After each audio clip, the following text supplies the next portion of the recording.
Umikne Rav Hoya Livnei Reuven Ubnei Gad Otzum Ma'od. The Pasuk in chapter 32 of Bamidbar tells us that Reuven and Gad, two tribes of Israel, got together with a remarkable request from Moshe Rabbeinu. Here they are, the whole of the Jewish people encamped at the final stop of the 40 years in the Midbar. They are Me'eva LaYarden Mizracha on the east bank of the river Jordan, having conquered the whole of Transjordan against Sichon and Og and Midian, and they've managed to battle their way through the whole Transjordan area, and now they are literally on the threshold of Eretz Yisrael, about to cross over. Within a few weeks, Yeshua will lead them into the land of Israel. Come Reuven and Gad and say, Al ta'avirenu es hayarden. We have a request. We want to stay here, on the east side of the Jordan River, in Transjordan, what is called today the land of Jordan. We want to stay here. Why? The simple meaning of the Pasuk is, Mikne Rav Hoyu, Bnei Reuven, Bnei Gad, they had massive wealth. Mikne in the ancient world is often a reference to sheep and cattle, but actually it's a generic word. It means kinyanim. They were very connected to their physical possessions, and they were concerned about their sheep and cattle.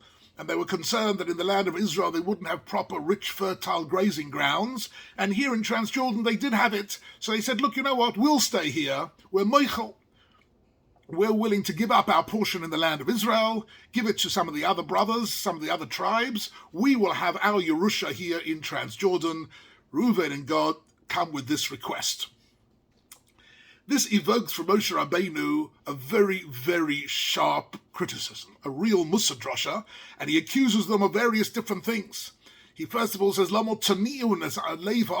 are undermining the morale of the whole of the Jewish people by opting out. You're deserters. That is a terrible thing. And you are Porish min hatzibur. What, they're going to go and fight and you're going to sit in luxury? It's impossible. That is part of the Musa drasha. The other part of the Musa drasha is ko asu chachomenu. Your ancestors, the Meragli, made the same mistake, meaning what? You're lacking in ahavas Eretz Yisrael, ma'asu be'eretz chemda. You're rejecting the Kedusha of Eretz Yisrael. He gives them a really sharp rebuke. How can you even think of asking this question? But then something amazing happens. They make a deal. They say, okay, you know what? We still have our request to stay here in Transjordan. We will go for 14 years into the land of Israel to conquer and settle the land of Israel. We won't desert the army. We'll fight with you. When it's all done, we'll come back and live here. And Moshe Rabbeinu says, yes, you can get this Yerusha al Tanai on condition that you do in fact join in the conquest of the land of Israel.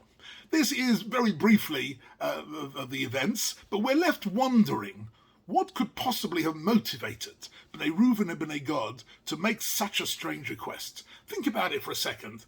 In Mitzrayim and the Yetzias Mitzrayim, and for 40 years in the Midbar, what are they dreaming about? They're dreaming about Eretz Zovas Chalav Dvash. They're dreaming about the land of Avram, Yitzchak, and Yaakov. They know that Avram was promised L'Zaracha Etenes Aretz Hazos.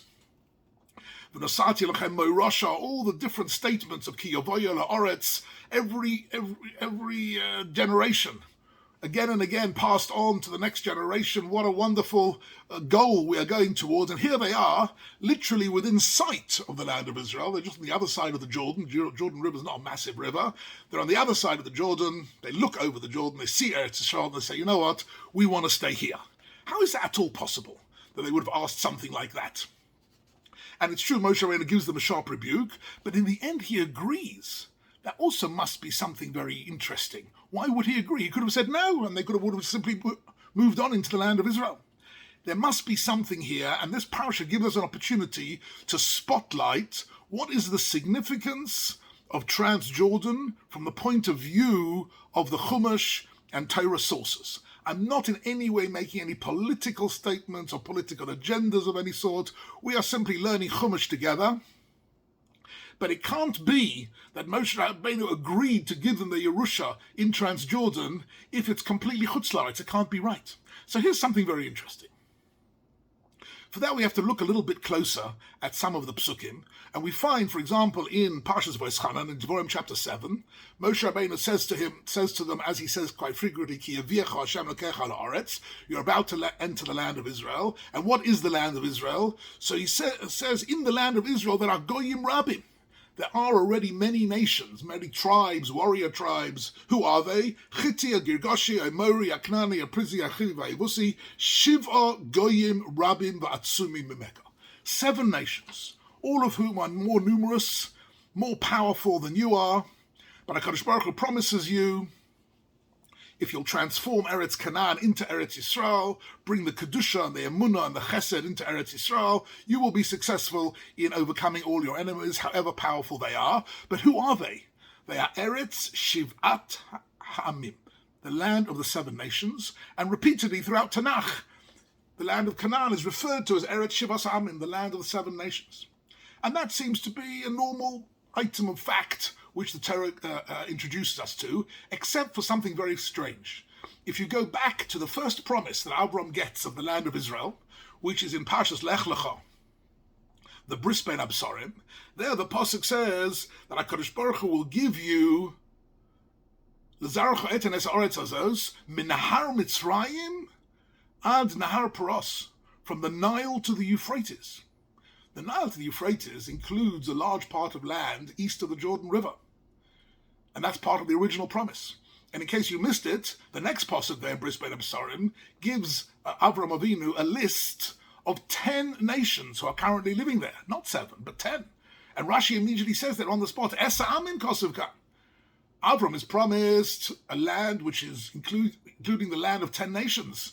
But, says Rashi, they only got 7. What's happened? Right? So Rashi, quoting the Sifri, says that Akeni, Haknizi, Akadmoni, 3 of the nations that are promised to Avraham Avinu, are actually Ammon, Moab, and Edom, who are living all living Transjordan, who were not part of the conquest of Yoshua and Klal Yisrael going into Eretz Yisrael, but, and here comes the important part, but they are part of Yemos HaMoshiach. Chazal had a Maseira that this original promise to Avraham Avinu of Bris Basarim was a reference to the Jewish people living in Eretz Yisrael, be L'osid Lovai, be Yemos HaMashiach. In Yemos HaMashiach, the borders of Eretz Yisrael will be different. They'll be from the Nile to the Euphrates, including the whole of Transjordan. And that is actually dedicated to Avraham Avinu. For various reasons, I won't go into now, Klal Yisrael only was zeicher to get Eretz Shivas Ha'amim. And in fact, this idea is repeated again in Sefer Devarim, in Parshas Shoftim, in the context of the Orei Miklot, when Moshe Rabbeinu teaches Klal Yisrael about the cities of refuge for people who have killed inadvertently.